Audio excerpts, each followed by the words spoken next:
Let me just open this video by saying, wow, I had no idea how many of you had a lot of mixed feelings about this topic, but if you watch my channel, a couple of weeks ago, I posted a video about Apple's new satellite communication feature and how it affects devices like these, the Garmin InReach, the Motorola Defys of the world, the Spot Gen 4s, whatever, satellite communicators, and how they're going to be affected in sales and how many people carry them by Apple's new feature. In that video a few weeks ago has gotten over 100,000 views in just a couple of weeks, along with nearly 500 comments from you, the viewer. And a lot of these comments were the same topic or conversation, so I thought I'd make a video following up to that video to discuss those comments, because a lot of you have mixed feelings about this new feature from Apple, and a lot of you have a misunderstanding about what it actually means. So I'm gonna do my best here and explain it as best I can. Of course, I'm no expert, so if I say something wrong or incorrect,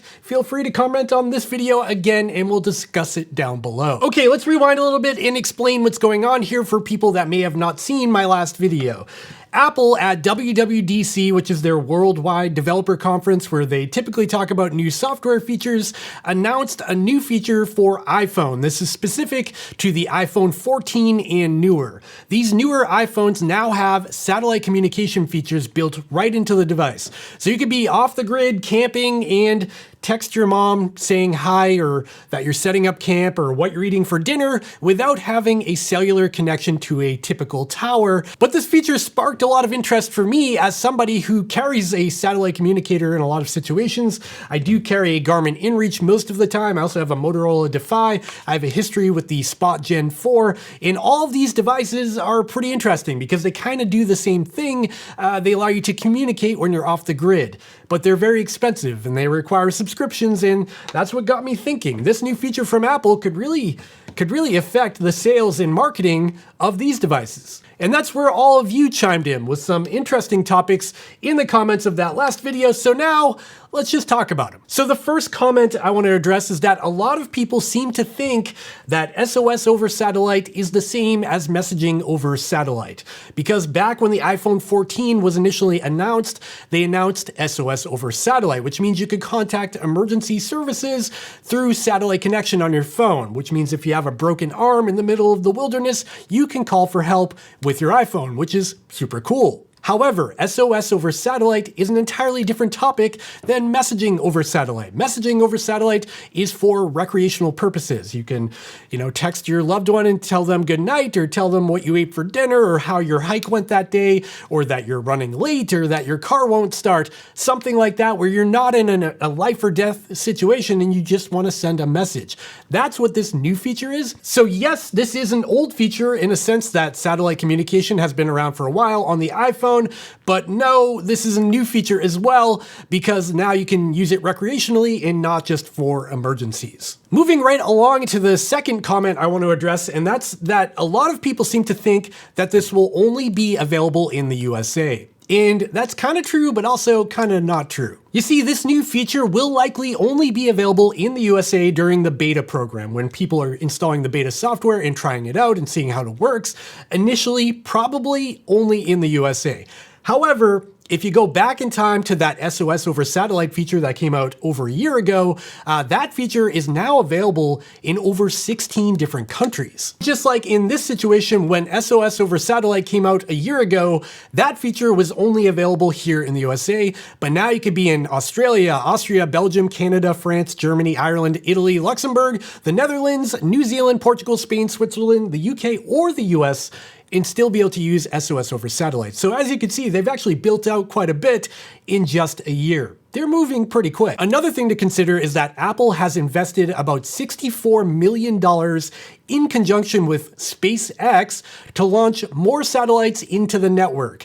And Apple uses a network called Globalstar. Now, Globalstar, the satellite network, is actually global. It has global coverage. And if you go over to their website, they have a coverage map that indicates they cover the entire world, except for far reaches into the northern parts of Antarctica. If you're anywhere else, you pretty much have coverage with this network. But because Apple is so big and has so many different devices out there, they do not have global coverage yet. And that's where that $64 million comes in with SpaceX, because they're going to put up a whole bunch more satellites and build out the infrastructure and make it available in probably more global than it is now. So that goes back to my point here, that being USA only or only isolated to a few different countries is probably only temporary. And I suspect in the next year or even in the coming months, we're probably going to see this roll out to a lot more countries. Okay, now let's talk about the third comment that I saw quite a bit. And it's a quote. "I would not trust my iPhone with my life." And again, I think you're right, but also there's another thing to think about here. We're talking about two different features here. There's the emergency use with the SOS over satellite and casual use with messaging over satellite. You're not trusting your life with your phone if you're just texting to tell someone you're running late. In the SOS side of things, that's where things are a little bit more complicated. And yes, in that situation, trusting your iPhone isn't great, but there's also considerations there as well. You see, not everybody in the world is carrying a Garmin InReach or a Spot or a Motorola Defy. There's a large portion of the hiking and trail running or backpacking scene that are just carrying phones. In fact, I've gone out to a bunch of different Facebook groups and added polls to those Facebook groups asking what percentage of people actually carry a satellite communicator versus just a phone. And I posted this on my YouTube channel as an Instagram short. I went on Facebook, just about everywhere. I tried to blanket as many areas as possible. And overwhelmingly, most people are not carrying a Garmin InReach device while hiking. And you're probably thinking those people are reckless and they're gonna break their leg and get in a bunch of trouble and have to pay a huge bill. And yes, all those things are true, but also keep in mind that these devices are not practical for everybody. There's a lot of people out there that are weekend warriors that go out maybe once or twice during the summer for their annual backpacking trip. And for those people, buying a $300 or $400 device and then having a $15 to $60 monthly subscription on top of that just isn't practical. It doesn't make sense for them to do that when they're only going out once or twice a year. And that's where these satellite features on your phone become super valuable, because those very people heading out for their annual family backpacking trip once a year might just have an iPhone in their pocket. And if they do, they now have SOS and messaging capabilities in their pocket already without needing to carry anything else. And if they're in a pinch or they just want to tell someone they're running late, they have that capability, which I think is pretty awesome. And before this, they would have had nothing. And the fact is, something is better than nothing. Now, of course, I'm not saying Garmin InReaches are useless or bad and that you shouldn't buy one. What I am saying is that they don't make sense for everybody. And these devices do have a ton of other benefits that we'll talk about near the end of this video. Hey, quick interruption. If you're enjoying this video so far, please consider going down and giving me a thumbs up and subscribing down below, because like 80% of you watching this aren't subscribed. Let's fix that. And while you're down there, check out today's sponsor, which is, it's me. Check out my merch store where you can buy a sweet hat like this, a t-shirt, or something else. All right, let's get back to the video. Okay, moving on to the number 4 comment that I saw way more often than I would have thought. And it was the quote, "I wouldn't be able to aim my phone at the sky with a broken arm or broken leg." This was a weird one. So if you watched my video and how this feature actually works, you actually have to position your phone in a certain way and aim it at the sky. Your phone will display a little dialogue of a picture of a satellite and where your phone is, and it's kind of like a compass. And as soon as you turn it the right way, it'll turn green, indicating that you've established a connection. So yes, if you break both of your arms in some freak accident, you're gonna have a hard time positioning your phone at the sky. With that said, let's get back to my previous comment that something is better than nothing. If you don't have a Garmin InReach on you and you're mountain biking and you fall and you're off grid and you have a phone on you, I think in a life or death situation, you'll probably find a way to make it work. You'll probably use your feet or your mouth or something. It's not an ideal solution in any way. Like having cell signal would be the best solution, dial 911 or whatever. But I think you're missing the point that having something, again, is better than nothing here. And on that note, there's a lot of other freak things that could happen. You could drop your Garmin InReach off a cliff. You could smash your phone on a rock. You know, stuff happens. Moving right along into the 5th comment I saw quite a bit, and it's that T-Mobile and Starlink will make this whole new feature from Apple obsolete. So there's a lot to uncover here. So if you didn't know, T-Mobile has partnered with Starlink and SpaceX to provide global, I think, satellite coverage to existing T-Mobile customers. I don't even know how this all works, but they are leveraging Starlink technology. That is pretty darn cool. Now, unfortunately, this is not commercially available yet. It's planned to launch later this fall, I think, or winter or something like that. And the service will be initially limited to texting in only locations like the USA and certain other countries. So we're gonna have to wait and see how this all shakes out. I think for now, the Apple version of this is real right now. I know T-Mobile's working on it, but we still don't know what that's going to look like. So I guess the landscape is going to change quite a bit in the next year to 2 years. On to the next comment I saw a lot, and it's that Garmin's have way better battery life than your iPhone. Again, there's a lot to talk about here. So yes, the Garmin InReach devices have incredible battery life. I think if you charge the InReach Mini 2 or the Messenger to 100% and turn them off, they will maintain that charge for 1 year, which is amazing. That means if you just want to keep this in your backpack all the time as sort of a fail-safe, it's ready to go all the time. Now, when you do turn the device on, of course, it's going to drain the battery. But again, really good battery life from these devices. When they're just in standby mode and turned on, you get 30 days of battery life. But I think there's another consideration here.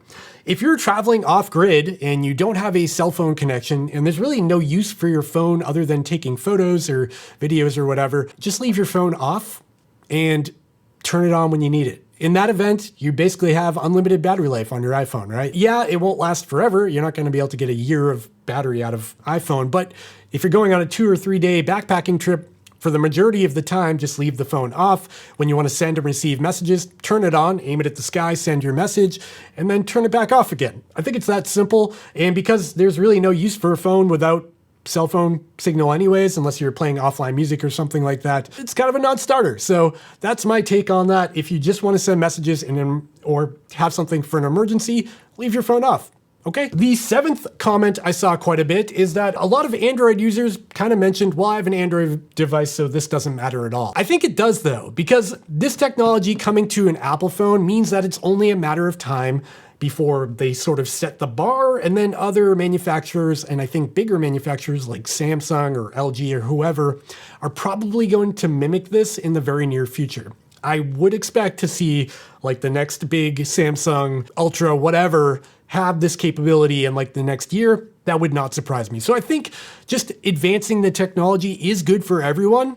Yeah, right now it's kind of exclusive, but I would expect this to kind of just be copied all over the place in the very near future. I guess we'll see. And the 8th and final comment I saw quite a bit is just people being like, great, now I can never disconnect. My family can always get in touch with me. How will I ever go off grid and not be bothered anymore? I guess you're right in some sense, but there's also 2 sides to that. This is entirely optional, and right now you do have to position the thing at the sky to get that connection to have two-way conversation, which isn't practical all the time. So people aren't going to be able to just text you and bother you while you're actively hiking. You need to be actually standing still and aiming the thing at the sky. Now, I do expect technology to advance, and maybe that aiming thing goes away in the next iteration of this and it just works all the time. And then in that situation, we do have a discussion, right? People will expect you to respond to their texts. And I do get that. I'm a guy, I'm married with 4 kids, I have a dog, stuff happens, and in the event of an emergency, my wife is gonna wanna reach me. So I guess for those people out there who want to remain off grid, when the technology advances far enough where people can always reach you, that's going to be a discussion you'll have to have with your friends and family, just telling them, hey, I'm going for a hike, I'm turning my phone off, don't bother me, I need to touch grass and connect with nature.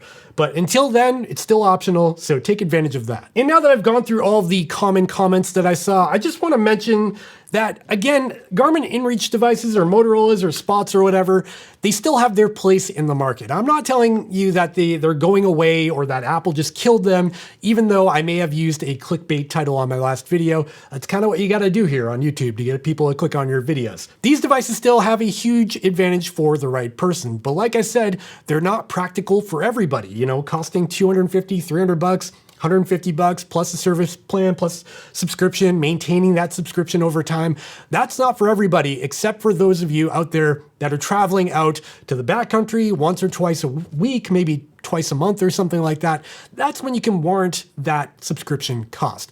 But for everybody else out there, I do think this is a huge advantage coming to the new iPhones. Another consideration with the Garmin InReach devices is that they do other stuff too. They're not just for two-way communication with friends and family, but they can also share your live location in real time. In fact, I'm running a 100-mile ultramarathon next week, and I'm planning on carrying a Garmin InReach in my pack so my wife can track where I am at all times. On top of that, the Garmin InReach devices can also receive weather updates when you're off grid. So if you're out in the backcountry or camping or going on a thru hike through the desert or something, you can actually get a weather update no matter where you are with no cell phone connection, and that could also be a huge advantage. And another advantage to these InReach devices, other than incredible battery life, is also the accessibility to SOS. Yeah, on your iPhone, you can text for SOS, but here on the Garmin InReach Mini, I've got a dedicated button right here on the side, a little flap I gotta pick up, and inside there, if I hold that button down, it's gonna call for help. It's gonna send my location, and emergency services are gonna know I'm in trouble because I pressed an SOS button, and it's going to immediately open up a two-way dialogue with emergency services. Again, you don't get that on your iPhone, even though in a pinch you can call for SOS. So in closing, there's a couple of key takeaways here. Keep in mind, this is only the beginning. Again, coverage is going to expand, the technology is going to get better and better with coming years, and I suspect 5 years from now, things are going to look very different. I feel like every phone's going to have this feature and you won't need to aim it at the sky. So we'll have to wait and see how it all shakes out. But for now, I am honestly very excited about the new satellite communication feature on my iPhone 15 Pro. Can't wait to try it out in real life when it's available. We're not there yet, but I hope to get on the beta program and try it out, and I'll report back soon on how it all works. And that's really it for this one. If you enjoyed this video in any way, please consider dropping down, giving me the thumbs up, the subscribe button down below, drop into the comments down below where I'll have all these products linked, and those are affiliate links that give me a little commission and help me out, but they cost nothing extra to you. And while you're down there in the description, also check out the links over to my merch store. You can buy a sweet hat like this. You can check out my podcast down there and all of my social media platforms like Instagram and Strava or whatever else. Drop down there too. Okay, friends, I'll see you next time. Bye.